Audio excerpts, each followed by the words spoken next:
Bien, nos metemos en la información. Hoy los viernes estamos, como siempre, con el profesor Mariano Fernández. ¿Qué tal? Buen día, Mariano. ¿Cómo andás? Hola, ¿qué tal? Buen día. No se escucha muy bien, ¿eh? Hola, Mariano, ¿cómo andás? Sí, sí. ¿Ahora me escuchás bien? Sí, igual se escucha como con eco. Con mucho eco. Bueno, acá el operador va a sacarle el eco a mi voz. Mariano, vamos, nos metemos en el tema. Mira, hay un economista, después te digo quién es, pero hay cosas acá que no me cierran. Este economista dijo, brotará la subfacturación de exportaciones, por ejemplo. Además, este economista señala que con el valor del dólar paralelo un poco más alto que el actual, empezarán a brotar sobrefacturaciones de importaciones y subfacturaciones de exportaciones, además de abusos de turistas que reventarán las tarjetas, devolviendo luego sus compras para reembolsar los dólares en efectivo. ¿Argentina año verde o es real esto? No, es real. El tema es que la economía igual es distinta a lo que era en la década del 80, donde las posibilidades de poder evadirse del fisco eran bastante más fáciles. Eso significaba que las, las aceleraciones inflacionarias y los saltos del tipo de cambio permitían a los productores, ¿sí? Es decir, a los exportadores, poder cubrirse con un seguro de economía en negro, ¿no? El problema es que ahora una de las herencias de la regulación de los 2000 es que las actividades de exportación agropecuaria tienen mucho control, es decir, los exportadores y los productores agropecuarios tienen que informar este, cuáles son sus existencias, cuánto, no sé si te acordás en la época kirchnerista que decían que iban a haber drones revisando los campos a ver si había silobolsa o no y si estaban declarados, ¿no? La realidad es que con este aumento de control, que durante el macrismo no se desarticuló, sino que solamente se desreguló un poco, asociado también a la liberación del cepo cambiario. Con ese esquema, lo que va a pasar es que va a caer abruptamente la rentabilidad del sector agropecuario. Eh, es realmente patético, es decir, lo que digo es, no existe esa posibilidad tan potente como existía en la década del 80. Con respecto al uso de mecanismos como la tarjeta de crédito y eso, yo creo que una de las cosas que va a hacer el próximo gobierno es cerrar ese grifo, limitando las compras o los límites de las tarjetas en el exterior y virtualmente cerrando la economía al estilo de Cuba, ¿no? Eh, la consecuencia de todo eso va a ser más recesión, más estancamiento. Esencialmente la consecuencia es parecida a una economía como si fuera la economía de Cuba, ¿no? Eh, es muy difícil esto, muy patético, pero lo que te estoy diciendo es que no existe hoy la misma flexibilidad para evadir como existía en el pasado. Ahora, siempre el mercado trata de encontrar mecanismos, seguramente aparecerán mecanismos, pero el problema es que el costo de esos mecanismos lo que hace es bajar la rentabilidad de los sectores que están cerrados, ¿no? Mira, hay una actitud que están tomando muchas empresas, inversores y ahorristas. Al escuchar a Fernández diciendo que van a haber más impuestos para los privados, en los activos van retrocediendo. Y además hay empresas que suspenden operaciones y otras ya directamente se retiran de la bolsa. El Merval está pasando una etapa bastante compleja y complicada. Si sigue esto así, ¿hacia dónde vamos, Mariano? Bueno, atado a lo que te decía antes, la capitalización de las empresas va a seguir colapsando. Tenemos ahí dos elementos. Un elemento macro, que es la suba del tipo real de cambio. La suba del tipo real de cambio, en el caso que de las empresas proveedoras de servicios baja el valor de la compañía, y los controles sobre las empresas productoras de bienes transables que coticen en bolsa y que no coticen en bolsa, también va a bajar, te dije, va a bajar su rentabilidad, baja su cotización bursátil. Lo que vamos a hacer es un escenario de espiralización hacia abajo de la economía argentina, a un estado estacionario, es decir, a un nuevo equilibrio que está caracterizado por menos capitalización, por menor cantidad de volumen de negocios, con lo cual el escenario es catastrófico. Bien. En las últimas semanas se ha ido confirmando como política primaria para trabajar sobre la recuperación la firma de un pacto social. Esto ya se viene hablando de hace tiempo. Un presunto acuerdo donde involucraría sindicatos, empresarios y otros formadores de precio con el objetivo de lograr una suerte de tregua en la normalidad de la economía. ¿Es eficaz para vos esto? No, primero que primero no sirve para nada. Segundo, no ataca la causa del problema, y lo único que hace es tapa una olla a presión. En el corto plazo uno puede entender que este tipo de acuerdos y eso genera previamente un colchón inflacionario, un control de ajuste, un colchón de ajuste, y después de unos meses esto vuelve a estallar. ¿Por qué? Porque esencialmente el problema es otro, es decir, el desequilibrio macroeconómico prima sobre todas las demás cosas, y estos acuerdos no son más que acuerdos corporativos, institucionales, que después no tienen correlato con las necesidades propias de la dinámica del mercado. Colapsa, en 3 meses vamos a estar renegociando un nuevo acuerdo social, sin tener resultados en forma, es decir, resultados permanentes en materia de inflación, en materia de precios, en materia de actividad. Es una forma de tapar la realidad y de colocar sería el problema, el foco del problema, en un lugar distinto, ¿sí? a donde surge el problema básico, que es el desequilibrio, primero el desequilibrio monetario y después el desequilibrio del sector público. Mire, acá estuve escuchando a Coan, que vos lo conocés, sobre, viste, ley de góndolas.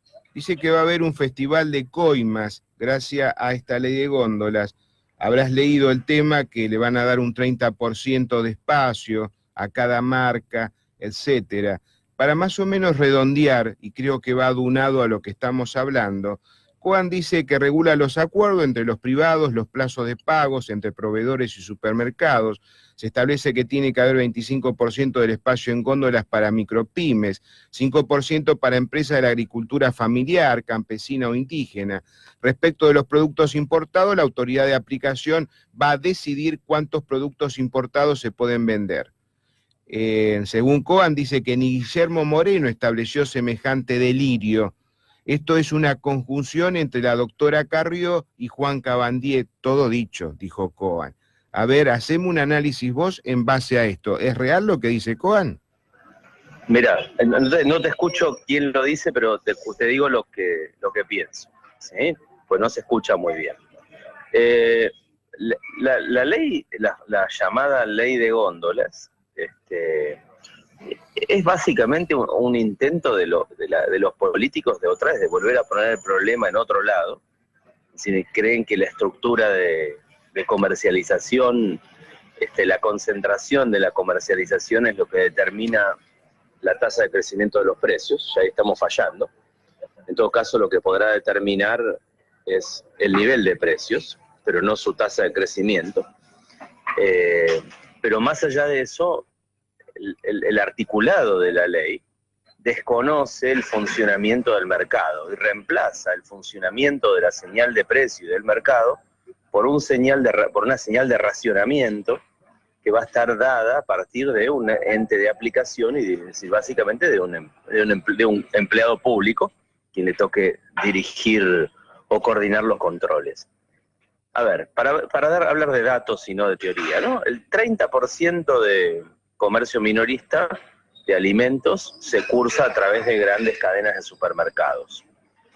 La ley de góndolas va a tratar de regular básicamente a los grandes jugadores, creando seguramente desabastecimiento en estos grandes jugadores, pero no tiene, es decir, la idea de la quimera de que es posible controlar todo, claro, desde el escritorio es fácil controlar, pero la realidad es que ¿cómo hacemos para controlar los mercaditos del Gran Buenos Aires o del conurbano, o la serie de mercaditos chinos que hay en toda la ciudad de Buenos Aires?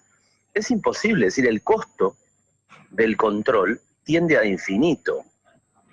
Por eso entonces se genera un espacio de un nuevo negocio amparado a partir del Estado, que es el negocio de las coimas. El otro punto es regular la cantidad de bienes importados. Supongo que vos serás consumidor dentro de alguna de las cadenas de supermercados, y esencialmente encontrar un producto importado en un supermercado argentino es casi una tarea de la búsqueda del tesoro, porque Argentina no tiene productos importados de venta final casi, es decir, representa un porcentaje ínfimo del total, es decir, esencialmente en los supermercados no hay productos importados. Entonces significa también desconocer, seguramente el que hizo la góndola, o el estúpido que hizo la ley de góndola, seguramente va a un supermercado, ¿sí?, que solamente le vende productos al decil más alto de la población a la distribución del ingreso. Entonces ahí ve, por ejemplo, que más o menos el 12 o el 15% de la superficie, un poquito menos, el 10% de la superficie está ocupado por productos importados y quieren regular eso.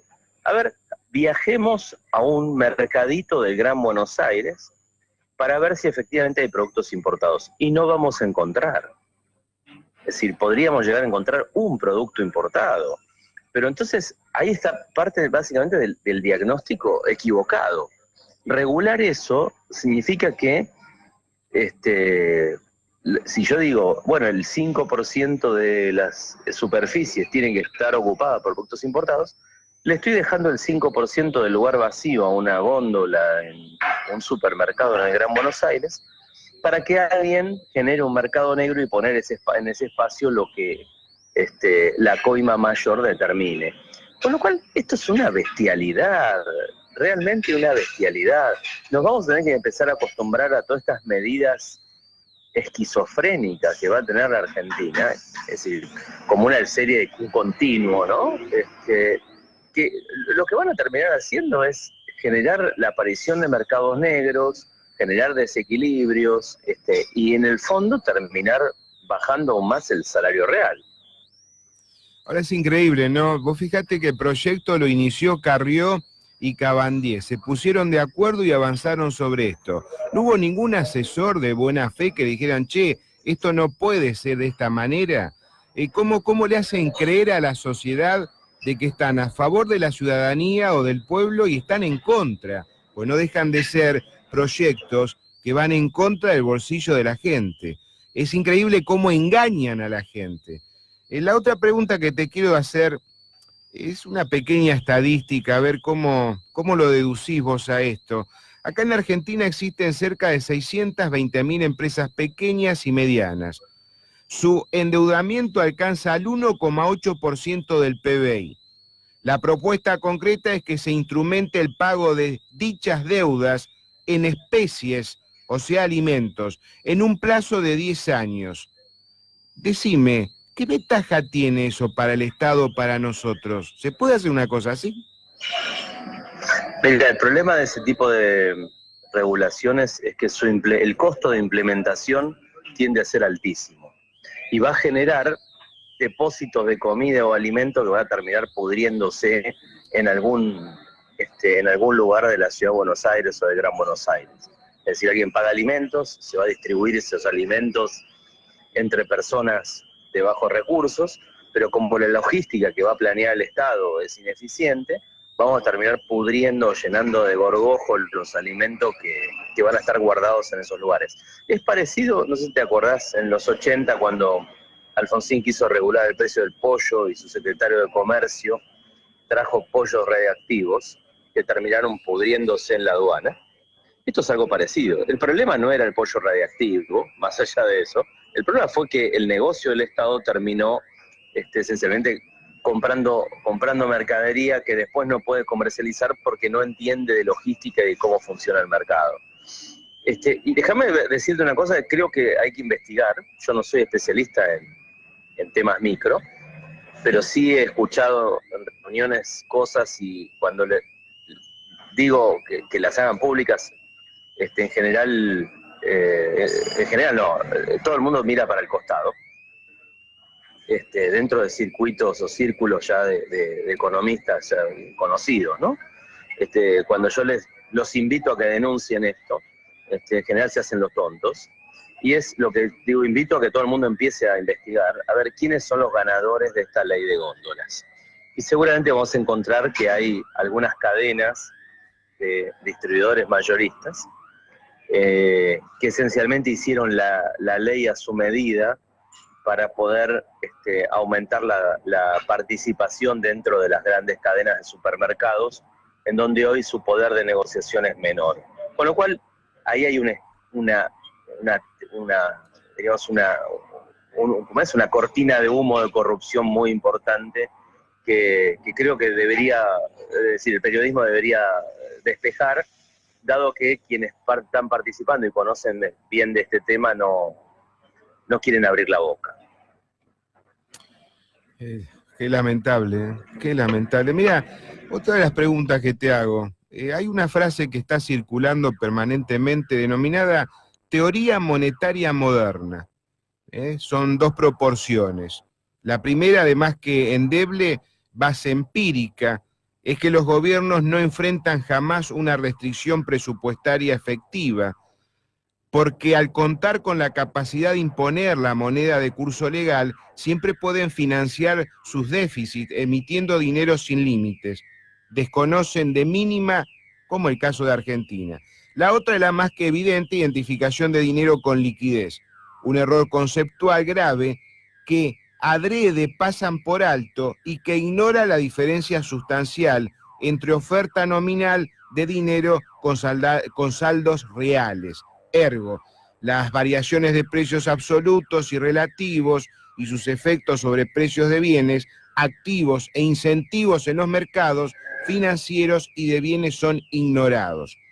Te repito, la teoría monetaria moderna que ya muchos PJK están mencionando. A ver, decime, de estas dos, la primera y la segunda, ¿con cuál te quedás? No, con ninguna, y de moderna no tiene nada. Es decir, esencialmente es el retorno, ¿sí?, a la epistemología keynesiana de la década del 40. Siempre existen trasnochados dentro del mainstream científico que proponen cosas que después se caen. Esto es otra de las cosas que se va a caer, porque no tiene sustento. Es decir, el pilar de la macroeconomía, la verdadera macroeconomía moderna, es el entendimiento de una restricción, es decir, es estar sujetos, estar binding a una restricción presupuestaria intertemporal. Negar la existencia de la restricción presupuestaria intertemporal significa que vivimos en el mundo de la abundancia, ¿sí?, y esencialmente no tendríamos un problema económico. Por lo tanto, lo que haríamos es emitir a lo pavote y esencialmente se cubrirían o se solucionarían todos los problemas macroeconómicos y de distribución del ingreso.